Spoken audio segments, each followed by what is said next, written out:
evening. Tonight we will talk about the Halloween and the history Jack-o'-lantern. Here we have two invited people, Damon and Jack.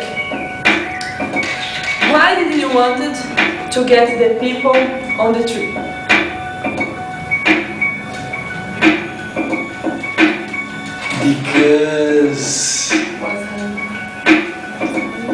Because I was very hungry and I not eat all day. Why did you get stuck on the tree? Because it's nice and the baby waits bad. Why did you decide to make him a favorite? Because Jack touched my heart. Do you have hurt?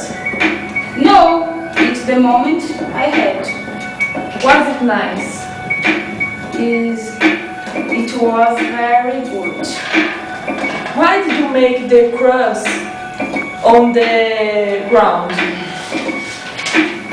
Because I want to cause pain for the devil. Why did you transform Jack in pumpkins? Because Jack is very bad. Finish the interview. Good night, everything. Good night.